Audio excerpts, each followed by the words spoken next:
చరిత్రలో మొట్టమొదటిసారిగా మీరు చూస్తే 7 మండలాలకు ఇవ్వడానికి ఒక ఆర్డినెన్స్ తీసుకొచ్చి ప్రెసిడెంట్ ఆఫ్ ఇండియా సంతకం పెట్టిన తర్వాత పార్లమెంటు సమావేశాలు పెట్టారు ఎంపీలు ఇంట్రడ్యూస్ చేయడానికి.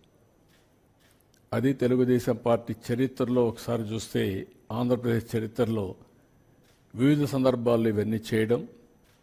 ఎప్పుడు కూడా ఎన్టీ రామారావు గారు ఈ వాటర్ విషయంలో అన్ని విషయాల్లో కానీ చాలా ముందు చూపుతూ ఆలోచించారు. అదే మరి తెలుగుదేశం తర్వాత నేను కూడా అనేక ప్రాజెక్టులు, వెల్లుగొండ ప్రాజెక్టు కూడా నేనే ఫౌండేషన్ వేశాను. అలాంటిది ఈరోజు మళ్ళీ నేను వచ్చిన తర్వాత దాన్ని పూర్తి చేసే పరిస్థితికి వస్తున్నాం. వెంగళరాయ సాగర్ దగ్గర నుంచి ఒకటి రెండు కాదు, మద్దు వలస దగ్గర నుంచి ఆల్ ప్రాజెక్ట్స్ అన్నీ కూడా తెలుగుదేశంలో చేశాం. ఉత్తరాంధ్ర ప్రాజెక్ట్స్ అన్నీ, తోటపల్లి నేనే ప్రారంభించాను, మొన్న వస్తే నేనే పూర్తి చేశాను.